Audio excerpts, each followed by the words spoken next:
Bonjour Olivier Brudet. Bonjour Laura. Merci d'être avec nous. Vous êtes le gérant de Karuquera Experience pour des balades gourmandes en Guadeloupe. C'est original comme concept, ça change des excursions traditionnelles. Pourquoi avoir lancé le concept ? Alors parce que j'ai remarqué en fait compte que ce concept existait partout dans le monde, en France, en Angleterre où j'ai vécu 6 ans, aux États-Unis, et je trouvais que c'était un peu sous-exploité en Guadeloupe. Donc j'ai décidé de travailler sur un concept identique pour permettre aux locaux et à nos visiteurs de découvrir notre beau pays à travers sa gastronomie. Et quelles sont les balades gourmandes que vous proposez ? Alors, pour l'instant, on a 3 balades. On a appelé la première balade la Basse Terre Gourmande. Et il y a une autre qui s'appelle la Grande Terre Gourmande. Et la 3e, c'est Guadeloupe by Night, c'est-à-dire de découvrir de nuit les différentes spécialités guadeloupéennes. Et ça, c'est plus pour nos visiteurs dans les hôtels. Qu'est-ce qu'on peut déguster précisément dans le cadre de vos services, de vos visites ? Alors, dans nos visites, c'est assez équilibré. Donc, ça, on va dans des restaurants. Donc, on déguste des plats chauds, mais ça peut être aussi des plats traditionnels comme du cassave, mais ça peut être aussi des confiseries locaux ou ce qu'on appelle de l'épicerie fine, des chocolats faits avec des ingrédients guadeloupéens. Donc voilà, vous voyez, c'est assez varié. Oui. Comment vous sélectionnez l'établissement dans lequel vous emmenez vos touristes ? Alors moi, il y a 2 critères. Le premier critère, c'est-à-dire l'histoire de l'établissement. Parce qu'il faut que ça raconte une histoire. Il faut que le propriétaire ait un caractère quand même. Parce que c'est ce qui captive l'attention et qui rend la visite intéressante. Et il y a aussi la spécificité de ce que propose le partenaire. Ça peut être un produit lié à notre gastronomie, un produit naturel. Ça peut être une évolution de ce produit. Ça peut être aussi une nouvelle manière de penser nos produits et nos saveurs. Donc, Est-ce que vous pouvez donner des exemples ou Alors, ça peut être, par exemple, nous, on travaille avec des cassaveries ou des manioqueries. Donc là, vous allez trouver la manioc ou le cassave préparé de manière traditionnelle. Mais on a des restaurants aussi qui revisitent totalement le manioc, qui le proposent sous des formes inattendues. Et voilà. Et des produits alcoolisés sont également proposés durant ces visites. À la fin de la journée, tout se passe bien. Je veux dire que l'alcool n'est pas obligatoire. Voilà. Alors, comme je disais, nos circuits sont équilibrés. C'est-à-dire que l'alcool est une composante. Et même, par exemple, si on visite une distillerie, on visite la distillerie. Donc, on apprend l'histoire, le savoir-faire du distilleur. Et à la fin, il y a une dégustation qui n'est pas obligatoire. Donc, tout le monde peut venir, même ceux qui ne boivent pas, pour découvrir le savoir-faire local. Et dans un second temps, nous aussi, on part avec des groupes à taille humaine, ce qui nous permet d'aller les chercher chez eux et de les ramener chez eux. Voilà. Olivier Brudet, quel est le produit phare qu'il faut absolument goûter quand on vient en Guadeloupe ? Ça, c'est une question. Alors, le produit phare, c'est un peu limité ce qu'on a. On a des produits phares. Moi, je dirais que par exemple, si vous aimez tout ce qui est spiritueux, produits alcoolisés, on a 10 distilleries en Guadeloupe. Chaque distillerie a une spécificité, un savoir-faire, que ce soit dans la matière ou dans le procédé de fabrication. On a comme je disais, on a des producteurs qui retravaillent des procédés anciens, par exemple la confiserie ancienne, qui reviennent à jour.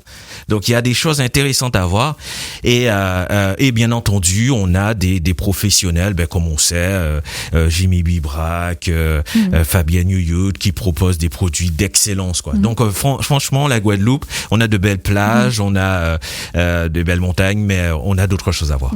On sent cette passion, cette admiration. Il faut valoriser le patrimoine culinaire de la Guadeloupe. Qu'est-ce qu'on valorise en priorité? Les traditions, les producteurs, les chefs, le savoir-faire? Alors, tout à fait. Moi, je pense qu'il faut le valoriser, sachant que c'est un élément que nos concurrents ne peuvent pas copier. Parce que l'art culinaire est rattaché à un terroir, est rattaché à un territoire.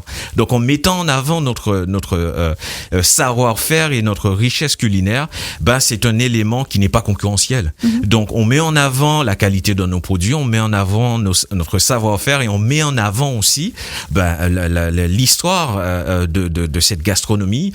Et parce que chaque élément de la gastronomie est lié à une vague immigratoire. Donc, en ralliant la gastronomie à l'histoire, on apporte une approche qui est totalement différente et inédite. Et donc ça reste du tourisme accessible à tous. Tout à fait, tout à fait. Vous pouvez venir en couple, en famille, parce que justement, il y a l'élément dégustation, mais il y a la partie culturelle qui permet de découvrir l'histoire de ce producteur et l'histoire de l'élément qu'il est en train de nous présenter. Et vous faites de la pédagogie dans vos excursions également. Tout à fait, parce que c'est important, parce que je donne un exemple simple. Très peu de personnes savent que le rhum suit exactement les mêmes procédés de fabrication que le whisky, que le cognac, que la vodka. Donc, en apprenant cela, on découvre qu'en fin de compte, on a un produit noble et de qualité, et on découvre ce produit qu'on a tous les jours chez nous différemment. Quels sont les lieux à ne pas manquer, à ne pas louper en Guadeloupe? Alors, quand vous dites les lieux, vous parlez plutôt des lieux culinaires. Oui, ou aussi des lieux tout simplement touristiques. Hein. Alors, il y a les basiques, je pense que tout ce qui est Pointe des Châteaux, la visite de la soufrière et autres. Mais au niveau culinaire, je pense qu'aussi que ça mérite il faut visiter, par exemple, nos producteurs locaux, par exemple, qui proposent la manioc. Et ils sont à peu près présents sur tous les territoires, mais principalement sur la Basse-Terre. On a des restaurateurs d'excellence un peu partout en Guadeloupe. Et enfin, bien entendu, comme je le disais, on a plus de 10 distilleries en Guadeloupe, donc vous avez le choix. Et des visites en anglais et en français, ça c'est important? Tout à fait, parce que l'idée c'est de rendre accessible notre culture. Donc en français par rapport à notre public historique, mais en anglais également par rapport à nos visiteurs non francophones qui viennent nous visiter. Il faut qu'ils puissent comprendre nos spécificités et comprendre nos saveurs.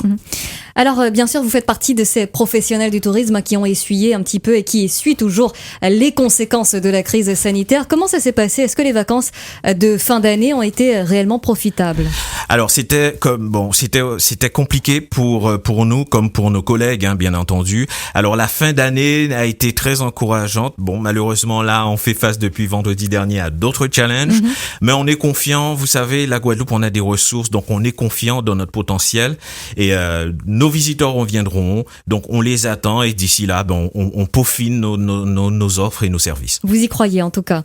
J'ai déjà visité la Guadeloupe. Est-ce que je vais apprendre quelque chose de nouveau avec Carhuquera Experience? Tout à fait, parce qu'à Carhuquera Experience, on a vraiment travaillé, on a répertorié l'histoire des aliments, mais des ingrédients également. Donc si vous avez déjà visité la Guadeloupe, c'est super. Mais là, avec nous, vous allez découvrir la Guadeloupe différemment, parce que vous allez découvrir, vous allez avoir des informations que vous ne connaissiez pas, et vous allez voir comment notre gastronomie a contribué dans l'histoire de ce pays.